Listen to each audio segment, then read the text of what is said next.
Salut tout le monde, bienvenue à une nouvelle vidéo. Vous savez, comme dans tous les médias, il y a certains animes qui sont considérés parmi les pires jamais faits.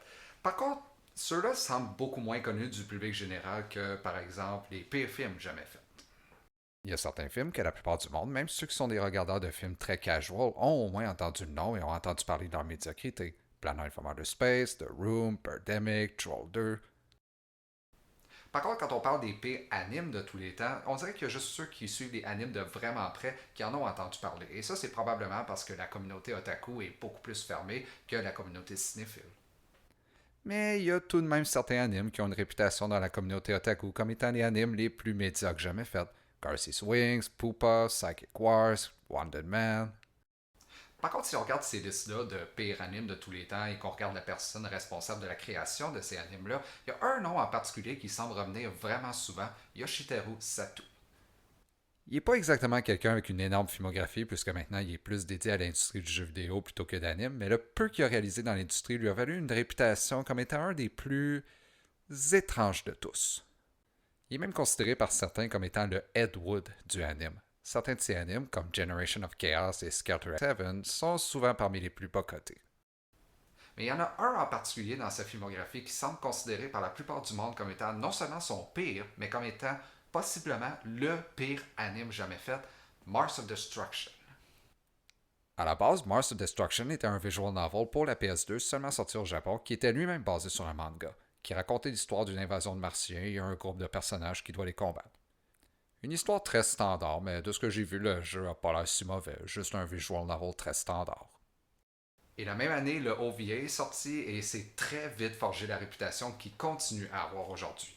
Et presque 20 ans plus tard, il continue à être l'anime le plus bas coté sur Internet. Et aujourd'hui, on va découvrir pourquoi. Ça commence dans l'espace avec une tentative de recréer la scène d'ouverture de 2001 A Space Odyssey et on voit que ça se passe en 2010. Est-ce que l'année où ça se passe, c'est supposé être la grosse révélation? Et on voit un vaisseau qui revient d'une mission sur Mars qui explose. Pourquoi elle explose? Parce que... Science! Et plein de morceaux se répandent sur la Terre, ce qui crée une invasion de martiens, qui s'appelle ici les Ancients. Et là, ça va créer une grosse guerre entre les terriens et les martiens.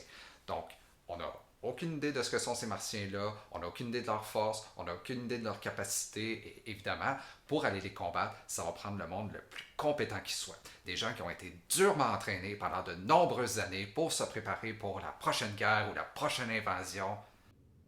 Ou des étudiants du secondaire. On a une invasion de martiens qui peuvent peut-être nous tuer juste en claquant des doigts et on décide d'envoyer des adolescentes pour les combattre. Parce que anime. C'est la seule explication qu'on a besoin. Anime. Il y a juste des animes qui sont capables de faire ça. En plus, on a une assez bonne indication de leur capacité assez vite, puisqu'ils font exploser la tête d'une des filles. Les deux autres réagissent même pas. Comme même pas un air légèrement choqué que la tête de leur coéquipière vient d'exploser. Et ok, je me plains qu'ils envoient des adolescentes pour aller combattre les martiens, mais peut-être qu'elles ont été vraiment durement entraînées pour ça, peut-être qu'elles sont très compétentes, qu'elles ont les capacités de combattre les martiens, ou... Ou elles visent aussi bien qu'un aveugle qui a le Parkinson. Le martien, il est drette devant et elle trouve le moyen de le manquer à ce point-là. Franchement, les méchants de Spaceballs auraient eu honte d'eux autres.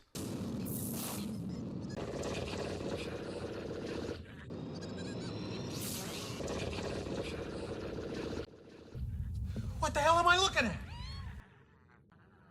Et c'est là qu'arrive un puissant guerrier dans une armure puissante. Pourquoi ils ont pas envoyé lui dès le départ, j'en ai aucune idée. Il vient combattre le martien dans un combat très... c'est un combat. C'est tellement intense qu'on a même la caméra qui shake. Mais il se fait battre et ils vont tous à l'hôpital. Ils prennent même le temps d'emmener celle dont la tête a explosé pour confirmer qu'elle est bien morte. Parce qu'ils avaient besoin de la confirmation d'un expert. Et là, on a une très légère tentative de donner un peu de dimensionnalité à un personnage avec le guerrier qui s'appelle Takeru, en lui donnant un backstory où on voit qu'il voulait pas combattre, mais son père l'a forcé.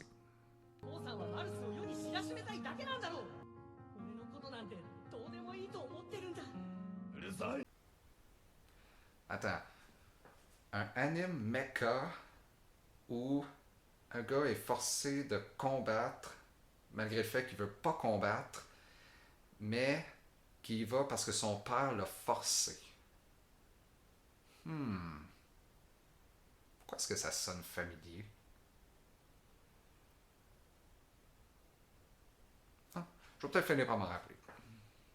Après ça, c'est une plate d'exposition, parce que tous les animes doivent en avoir, où ils décident ce qu'ils vont faire. Transporter des fragments en Amérique, préparer Takeru, ils présentent l'organisation qu'on a vu combattre. Ouais, ils décident de le faire là, pour X raisons. Puis c'est parti pour un autre combat mal animé, où Takeru doit aller les rejoindre. En passant, j'ai pas encore mentionné la musique du film, mais pour une raison inconnue, ils ont décidé que la musique la plus appropriée pour les combats était de la musique classique, comme du Chopin et du Beethoven.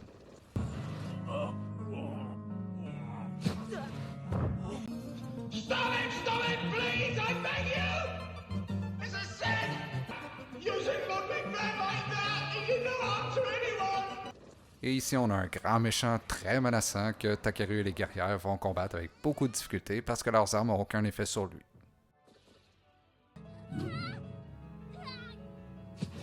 Ok, est-ce que c'est moi ou on dirait qu'elle est tombée comme si elle était une feuille de papier? Mais Takeru se fait donner l'arme fatale qui va le battre avec une explication tellement longue que la fille qui se fait étrangler aurait eu le temps de mourir 14 fois. Takeru tire sur le grand méchant, ou plutôt à côté. Non, on voit clairement qu'il l'a même pas touché. Les animateurs ont pris le temps de faire un trou sur le camion à côté, mais pas sur le méchant. Mais le fait qu'il s'est même pas fait toucher, ça le tue quand même. Et ça coupe à un scientifique qui explique ce que sont les Ancients.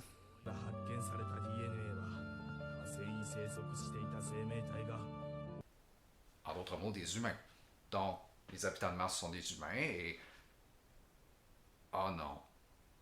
On retourne au combat où le grand méchant revient à la vie pour révéler la twist que...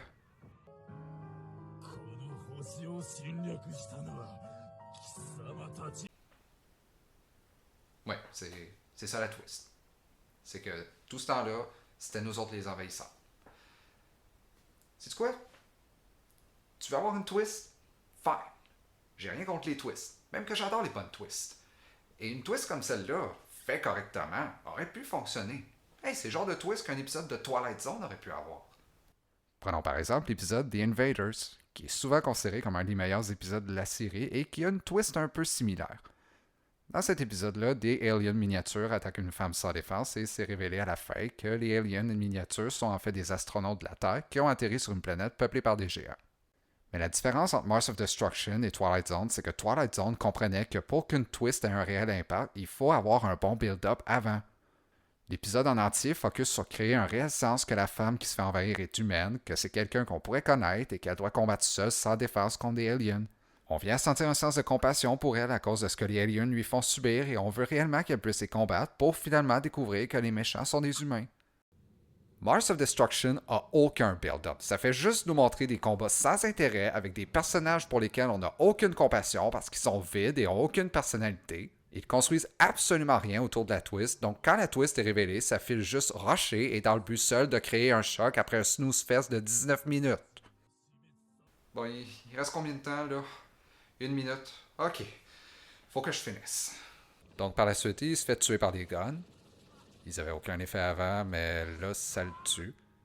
Donc le scénario a décidé de le ramener à la vie juste pour qu'il révèle la twist. Et enfin, ça finit. Vous savez, pour un OVA qui dure juste 19 minutes, ça a été dur de passer à travers. Mais je suis content que ce soit fini. Et honnêtement, c'est la seule bonne chose que je peux dire sur Mars of Destruction, c'est que ça dure juste 19 minutes. Pour le reste, le scénario, l'animation, les personnages, le choix inapproprié de musique, c'est juste un gros navet qui a aucune raison d'exister. Et la chose que je trouve la plus intéressante sur Mars of Destruction, c'est la façon dont elle a été produite. Parce que ce qu'on vient de voir, là, c'est juste des cutscenes du jeu sur PS2. Oui, ben bien entendu. Apparemment, tout ce qu'ils ont fait pour faire ce OVA-là, c'est de prendre des cutscenes du jeu et ils les ont mis ensemble en pensant que ça ferait quelque chose de cohérent. Donc les parties d'histoire qui sont révélées durant le gameplay et non durant les cutscenes sont absentes du OVA. Et c'est pour ça que tant d'éléments d'histoire semblent manquer. Ok, je me demande juste, qui a possiblement pu penser que c'était une bonne idée de faire ça?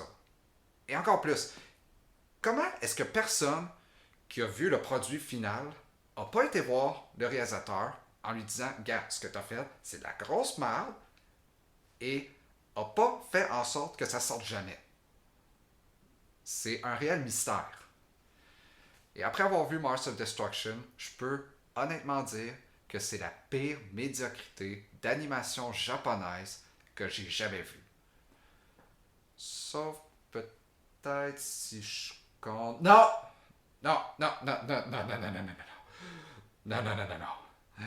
Mars of Destruction, c'est le pire. Oh, que je me replonge pas là-dedans. Donc, je dois maintenant me retirer et je vous dis juste, regardez pas Mars of Destruction et à la prochaine.